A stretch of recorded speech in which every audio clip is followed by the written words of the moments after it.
Welcome to the farm. Today we're talking, you've married a farmer, now what? And my guest today is Julia. Welcome, Julia. Hi Katja, thanks for having me.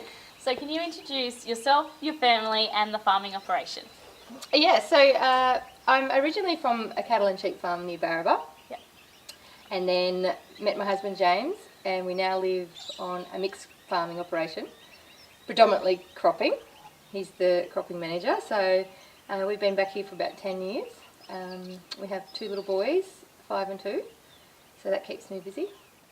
And a little bit about myself, I enjoy horse riding and mainly the livestock, obviously being raised and born in cattle and sheep farming, so the croppings are not usually what I'm into.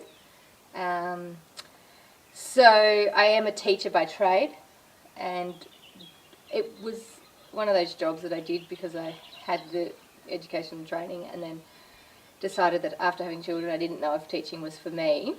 But I have background in floristry. My auntie, my grandmother, all the family love flowers, and I started a little side business called The Farmer's Florist. So on that I've been selling cotton and sorghum and wheat to florists and wholesalers and clients, and it's kind of turned into a little bit of a business for me, which is fun. That's excellent. We'll yes. come back to that a little bit later in today's episode as well.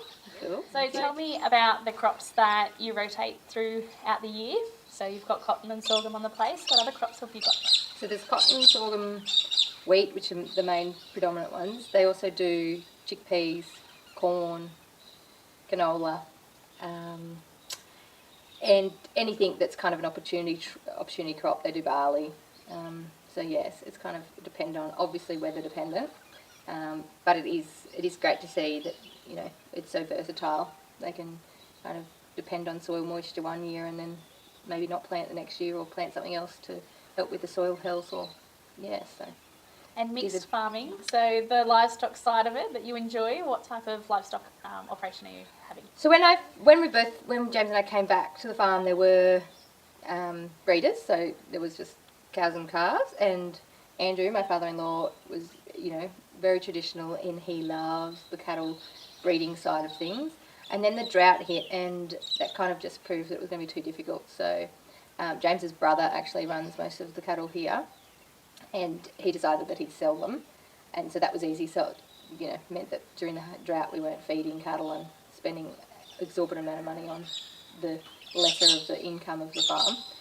And then so now we've just gone back to trade cattle, which has been working for now.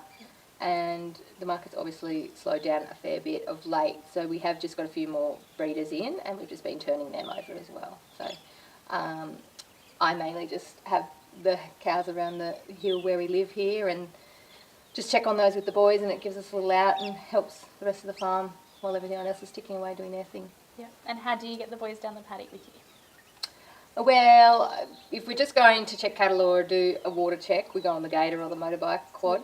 But to go down the farm, we actually have to drive on a main road to get to the farm, which I find quite a challenge sometimes because they're both still in car seats. We do have a little dirt track through one of the neighbouring farms that we can now access, which is really handy. But yes, so it is put the kids in the car, pack them up to go down the farm, which I don't love. My family farm, at Barraba, it's kind of all there together. The tractors drive past the house, and it's very, very central. So it has been a bit of an adjustment that way. Yep.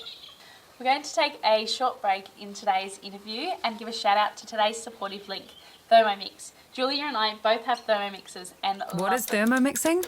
It's cooking whatever you want to cook. It's cooking without being able to cook. It's cooking something you've never been able to cook. Like this. Or this. Or that. It's having thousands of recipes at your fingertips. It's whipping up espresso martinis for a hot date, making seafood chowder for the boys, or healthy meals from whatever's in the fridge. Even that. It's being part of a community. It's being connected to experts. It's saving time. It's stepping up. It's creating meal from scratch. It's having your family look at you and say, wow, by letting you be the cook you've always wanted to be. At the flick of a smart switch. We don't cook. We Thermomix. Day. If you are interested in how Thermomix can increase your productivity and ease on the farm, please click the link below and check out the Thermomix. Otherwise, please send me a direct message or email me to find out more. Now back to today's episode. So Julia, on a daily basis, can you tell me a little bit about the roles and responsibilities you have on the farm and how they've changed over the last 10 years? Sure. So, like I said, originally back on the farm just meant driving to town as a school teacher. That changed obviously a good 5 years ago when Archie came along. So, being at home most of the time, washing, cooking, cleaning, as most of us mothers that know that childcare is quite difficult to get to, so we become the stay-at-home mums, which was fine. I did struggle with the new mum identity at the start, and then once I became okay with the routine and then started doing a little bit of casual work, returning to work on alternate days. But other than that, we are doing the bus run, Archie's at preschool, and checking water, like I said, for the cattle. We have 2 horses. We used to play polocross until the boys came along, and then it just became camping was a bit cold in winter for them, so we're waiting to kind of amp that up when they're a bit older. But yeah, so just daily, like picking up sticks, anything outside. We're very outdoorsy, so I have chooks. I'm a bit of a crazy chook lady, so that entertains us for a while, changing the water, etc. But we do go down the farm and help out, and I mean, if there's vehicles to be moved or if James is doing something a little bit more entertaining than just driving laps in a tractor, we'll go and help out. So yeah, it's very flexible and just random. Every day is very random, which I like. Different every day. Different every day. Guarantee on a farm, different every day. Yes, yep. So Julia, your introduction to having Archie here on the farm, can you tell us a little bit about that? Yeah, sure. So with our first child, of course, we all don't know how that's going to pan out. So it's a bit harsh, but if I refer to myself as a cow, I would have, or a heifer for that matter, I tell people that I would have been culled within the first calving round. I wasn't the greatest breeder. Ended up with a few hiccups along the way. We ended up in hospital at 32 weeks. He was born at 36 and whatever, so he was a prem. And because I'm quite an active person, I really struggled with that, being in the hospital for that amount of time. I had a cesarean. Archie was actually breech, so I had a cesarean, so then that meant obviously that's another 6 weeks of potentially inactivity. But yeah, so I did really struggle with the inactivity and the uncertainty and the unknown of the motherhood journey. I'm really blessed that both my mother and my mother-in-law were extremely hands-on and very helpful, and that helped a lot. But yeah, I really struggled. I struggled with the uncertainty of my pregnancy, that then I created a bit of a spiral about being a new woman and not going to work because I didn't have that routine, and every day was like just a blur. What am I doing now? So it did take me about 6 months to actually just settle into motherhood and go, okay, so it's all right to not know what you're doing today. And then I kind of did return to floristry. My auntie in Tamworth has a florist, so it was just a really beautiful day for me to be out doing something for me, which I found that was really important. And then it did take me a long time to mentally feel okay with, I knew I wanted to have another child, but I was really like, oh my goodness, I am scared. And so Archie was actually 3 when Fletcher was born, so I'd become my new identity as a mum, so I was really okay with that, and I was really happy. And then when Fletcher came along, also had a bit of a rocky pregnancy. It didn't take as long, it wasn't as drawn out in terms of it wasn't in hospital for as long. I still had to have a cesarean. However, I felt like the recovery, everything was just a little bit easier because I kind of knew my new identity, was okay with being at home, and was, you know, like just that transition had been already achieved as such. Yeah. So I'm very social. I love going, you know, coffee, catching up, sport. When I grew up, my grandparents were 100 metres from where I grew up, so there was always someone around. Went to boarding school, so there's always someone around, like you just come sit on someone's bed. So yes, being on the farm, we're only half an hour from a town, but to me it's still quite significant when you're at home alone with little people. So yeah, just trying to make the time to catch up with friends and family, and yeah. So it has been a change. However, I do love it now. Yeah. It's taken some time. So starting from the early days to now of motherhood, were there any key practices you put into place to help, the motherhood journey, particularly by the time you came to the second pregnancy? Was there a mind shift change? Was there different things you put in place, both for Archie and then for Fletcher, that made that adjustment easier? Yes, I did seek help, and I spoke to a psychologist, and it just helped ease the burden of being so concerned that my pregnancy would be going down the same track. Yep. And rather than thinking it was going to be terrible, I put things in place that would be, if it was to happen, how can we kind of make that easier? Yep. But in terms of creating, I suppose, keeping my own identity and doing what I love, I was aware that yes, I needed to do that 1 day a week casual to keep me out of the house, or I needed to do things, go for a ride or go for a walk or do something specifically that made me feel like me. Spend time with your crazy chooks. Yes, keep my chooks happy. Keep myself happy. Yeah, so yes, just I suppose focusing on what you need and what fills your cup up. And that's kind of where the farmer's florist thing evolved. I found that by going down the farm, cutting the cotton, cutting the sorghum by hand and the wheat, it made me feel like I was still doing my own thing. I was selling it, so I was getting that self-gratification, doing all the social media, so I felt like I had a purpose as such, but I was still connected to the farm. So it was lovely because James kind of saw it as I was interested in what he was doing, and vice versa. The kids were down there playing in the dump trucks in the tail drain while I was cutting cotton. So it kind of was like a way to, fulfill both of my needs and match the farm to motherhood. Yeah, that's beautiful. Mm. So when you were seeking help, did you start by seeing a local GP? How did you ask for help?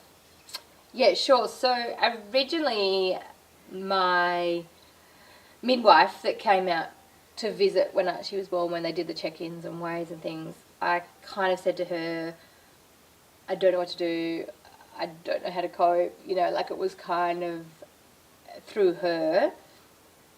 She was she still is a beautiful lady, and she actually contacted my mum and said, oh look, let's do something for Julia, which was really sweet. And we'd met her a few times before, so it wasn't like, I didn't, think it was a foreign thing or, anyway, so yes, then she actually got me into, she obviously referred me to the GP, and then we spoke to someone through that avenue, which was really great, yeah.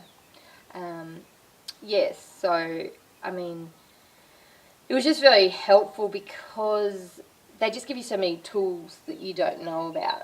And once you have those tools, it seems to be like everything's not so overwhelming. And so that was really great. And I actually have seen one, recently, and I feel like it's just a really good sounding board, as much as, it's really great to talk to your husband, or, I'm really close with my mum and whoever else, my good friends. It's always just someone else's perspective that gives you tools, as opposed to just having an emotional investment into it. I see one too. Good. Check-ins here and there. Check-ins are always good. So being here on the farm, either, the 10 years you've been here or even recently, what were the main surprises and hurdles that you came across? Yes, so like I said, I grew up in a cattle farm, and predominantly cattle and sheep, so when it gets dark, you can't continue to do cattle work, can you? Because no one can see, there's no lights. However, I found with the tractors, when it's busy season or when it's weather, when it's going to rain or whatever is predicted, and I find the real hurdle for me is that, farm life does not stop. And I get really caught up on having to share my husband with the farm. I want him home to help me with the children and to have time with us, and we speak about love languages, of course, all the time, and mine's quality time, so I'm like, okay, we need to spend more time with each other and the children, but I get the, oh, but it's going to rain, or this needs planting. And so, yes, the challenge there was that the tractors continuously go all night and day.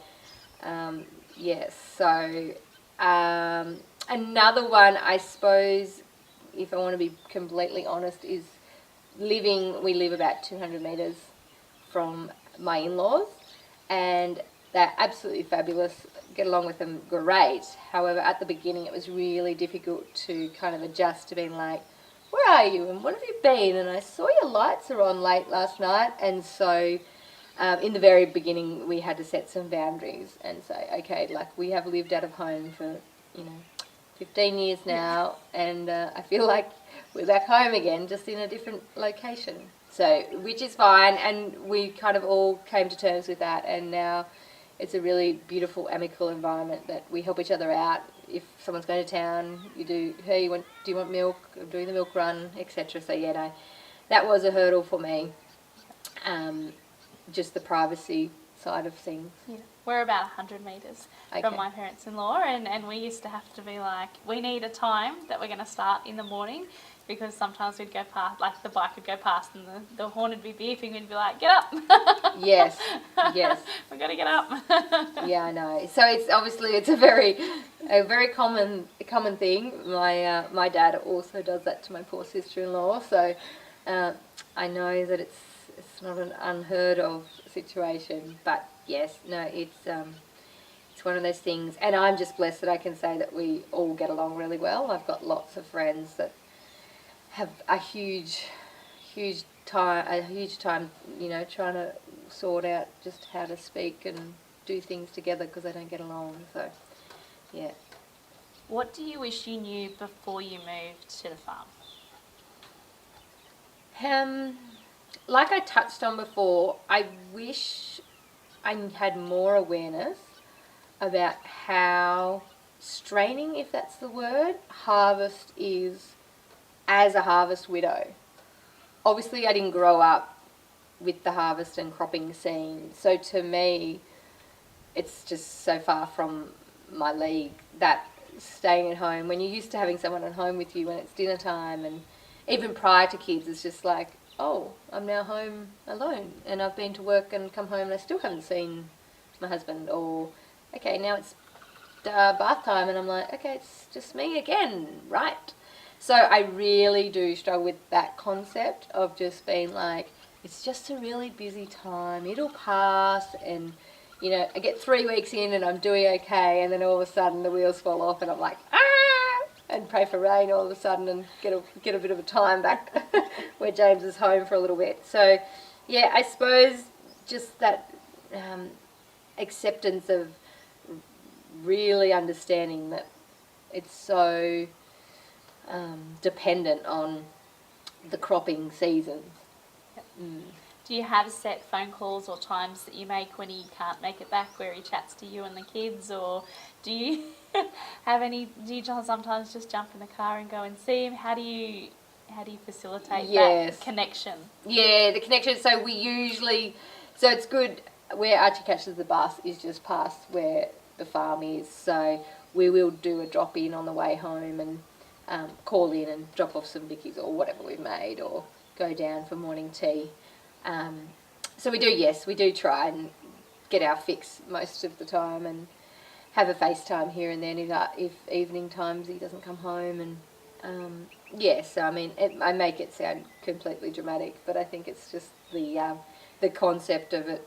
I just can't wrap my head around it, and we're still working for James's family. So as beautiful as that is, it's still a wage. I get the really tricky bit between, yes, we may inherit at some point down the track, but it's still James's, just his wage. It's not his or mine or our actual farm that we're working for.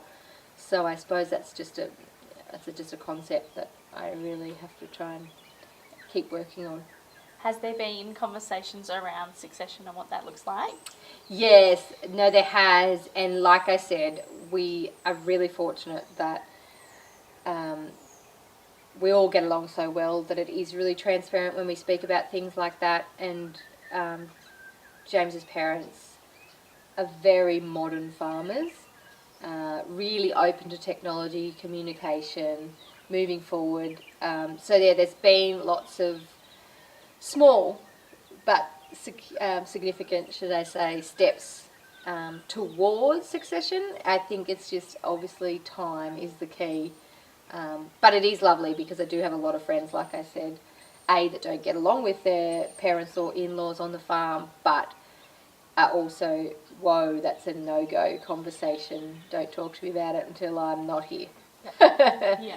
So, no, there has been some small steps, and we've just got to keep, reminding ourselves that it's a blessing to get whatever you get and when you get it. It's just hard when you're trying to make a goal for yourself, I think, is the biggest challenge. It's not that we're trying to get something. Yeah. It's more just what are we working towards. Yeah, those goals. Yeah, the goals are I think they're the really helpful ways to try and get yourself out of bed, I suppose. Yep.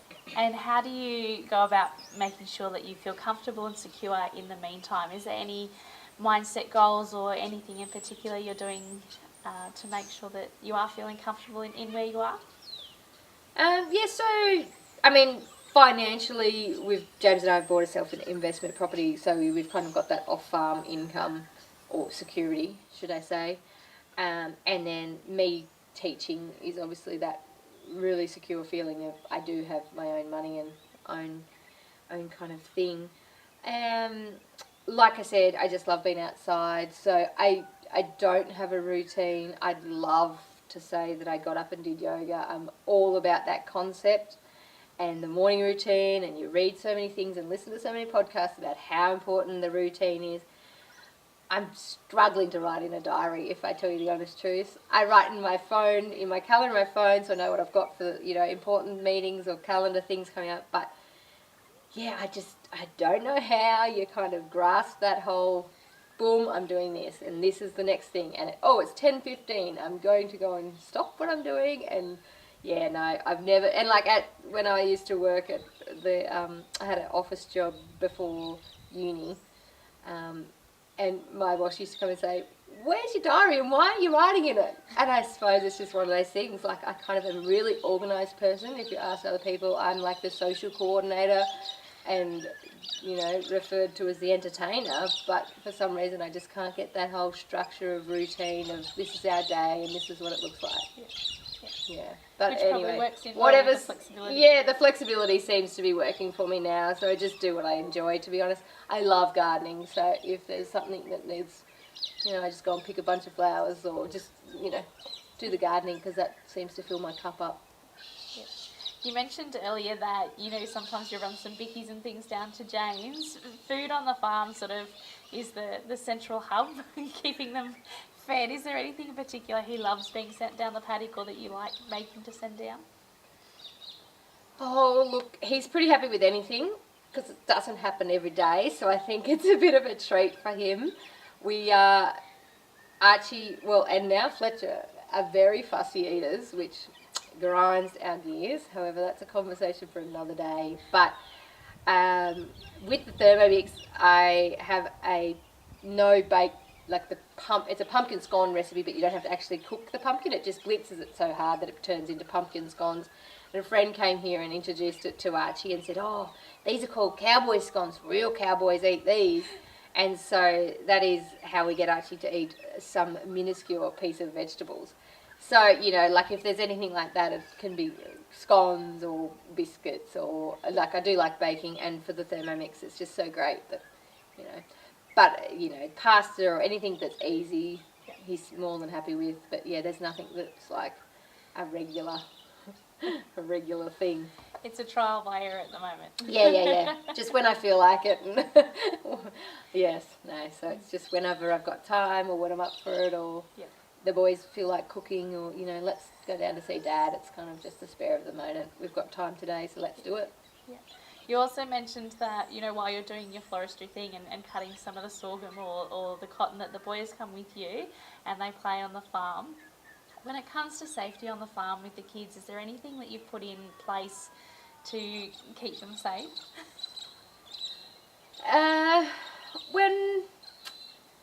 Not particularly. That sounds really terrible, but they're generally within I can see where they are. Yeah. I don't go to the channels that have water in them if I'm cutting, if I can avoid it. They just take their dump truck down literally and just go up and down the empty channels. So that's great. In terms of machines, everyone knows that we're kind of down around there. The farm's so spread out that I can see a machine or a tractor coming from a mile away, so I can easily just grab the boys and, pull them aside. Archie's very good at snakes. He thinks they're just like the absolute scariest things in the world, so we're always on the lookout for snakes and things.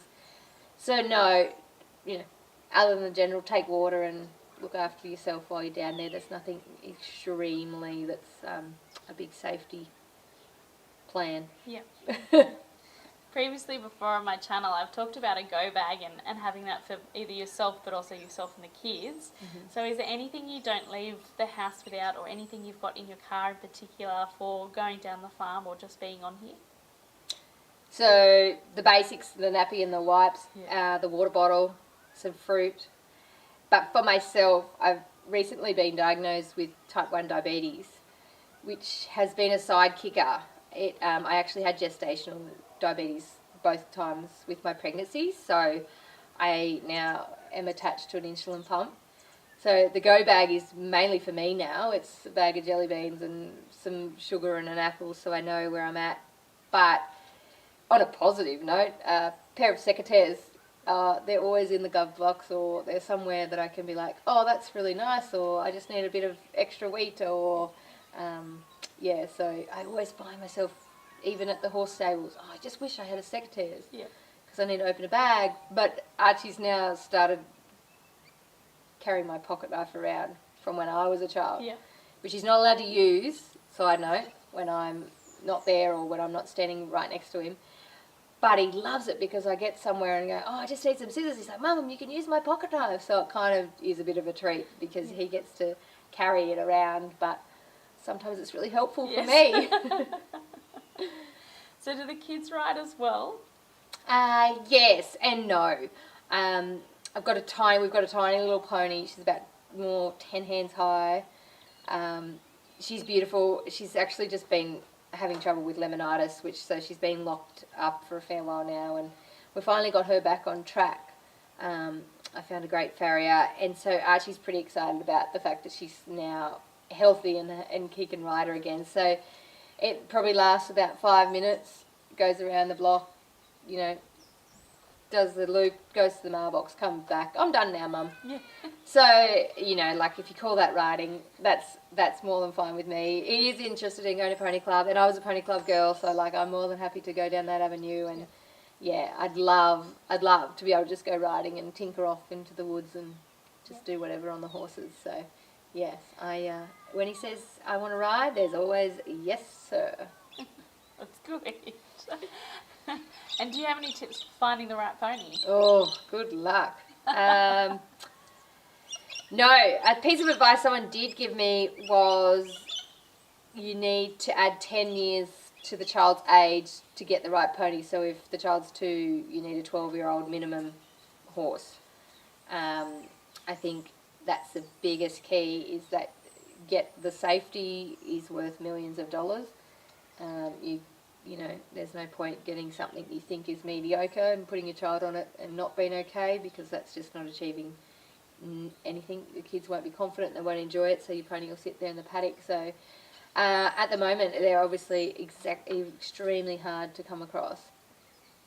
Word of mouth, I kind of talk to the other mums that are in the pony club know, and we just fluked this little pony. I'd written on one of the advertising pony club pages about a pony, and this lady messaged me directly because she must have known our family. So it was kind of like, if they're happy to know who you are and where your pony's going, and vice versa, they're kind of happy to, sell it all. But yeah, they are hard to come across. Yeah. Being on the farm for nearly 10 years now, you would have been through some droughts and some fires. Can you tell me how that's impacted the farm and what you do? Yeah, sure. So I suppose the drought obviously was really tricky. We had to cart water to the house like, you know, a lot of people were doing, were feeding cattle, and, well, not too many cattle because we'd sold most, but just the few that we'd kept. And even today I'm feeding sheep, just our 6 ewes and the lambs that we train the dogs with, and things like that. So I suppose just really trying to remind yourself that these things don't last forever. We just got to really pray for rain, hope that it comes shortly, and really find a positive distraction. Have a hobby that you think, okay, I don't have grass for my horse, but I've still got a horse to ride. Trying to change my vocabulary quite a bit lately of I have to feed my horses to I get to feed my horses. It becomes like I'm in control. I have, you know, like it's a pleasure, I suppose, or a whatever the word is, a bonus or something. Like it's not like I have to. I'm not threatened. My life is not threatened by feeding my horse. It's a pleasure that I actually have a horse to feed. Yeah. So yeah, really trying to change that mindset. And I suppose with the fires, we were really blessed here that it didn't come near us or on our farm. Yes, so I mean, other than the smoke being around in the air, we were pretty blessed that way. And the wet season, we're also not, well, yes, it kind of destroyed some of the water channels and paths of down the farm, but we weren't too disturbed by the crops as such, because all our paddocks are laser levelled that all run off into the channels or then essentially end up into the river. The Mukai River is in front of our house here, so I suppose it's been set up over a course of years now to drought proof and rain water proof, if that's a word. Yeah. So Julia, that comes to the end of all my official questions. Did you have anything else that you wanted to share with the Rural Mum community about what it might be if they're moving to the farm for the first time? Any gems of advice? Ooh, it's a big question, Katja. I suppose moving to the farm, my big ticket is having open communication, really trying to prioritise what you need, what you want, find something you love or can learn to love on the farm. Yes, in an ideal world, my husband's going to hate me, but I'd love to say that we're on a cattle and sheep farm somewhere, doing that every day in and out. However, that's not the case. I love him. I love the farm because I've learnt to love the farm, I suppose. So the cropping thing is now becoming part of my nature. So yeah, just really doing something for yourself, even if it is out in the garden for 20 minutes. Yeah. Be kind to yourself. Be kind to yourself. That's right. Well, Julia, thank you very much for coming on today and sitting down and speaking with me. If you enjoy these interviews, please click the link below to see previous episodes. Until next time, thank you for joining us on You've Married a Farmer. Now what?